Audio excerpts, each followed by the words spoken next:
Imagine the scene with visceral clarity.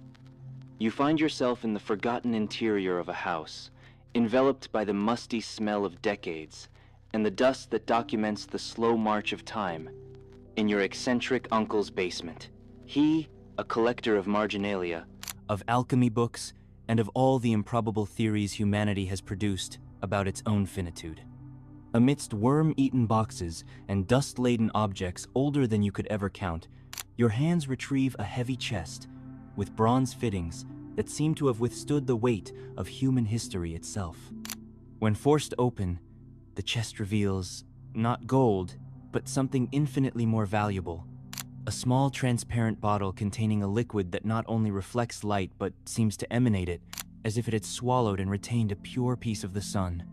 The label, written in worn cursive calligraphy, decrees: the Immortality Potion. The instruction is simple, brutal in its literality. Drink this and you will never die again. It is not a metaphor, not advertising hyperbole. It is a physical promise. Your body would freeze at the peak of your current age. Diseases, severe trauma, systemic failures, natural decay all become irrelevant.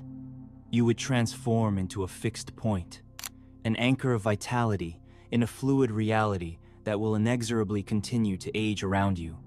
Your existence, according to the yellowed note, would extend, at minimum, until the thermal death of the universe, eternity.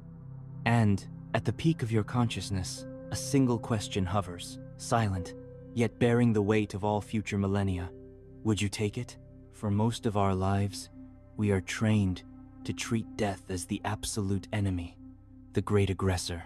We spend decades trying to avoid the inevitable: seatbelts, anti-stress diets, preventive checkups. Most of our decisions are an incessant effort to prolong this improbable stay on the planet. Immortality, in this context, arises as the ultimate promotion, the final upgrade to the premium version of life without an expiration date. Imagine the immediate relief. The ghost of finitude, which always whispers behind your ear, would be silenced. There would be no more rush. Time would cease to be a tyranny and transform into an infinite tool. Think of the freedom: unlimited goals, unlimited time. You would have a millennium to master quantum physics and nanotechnology, 2 millennia to read all the classics of world literature and learn every living language, 3 millennia to become fluent in every art, every science, every form of contemplation. You would become an observer with almost divine depth.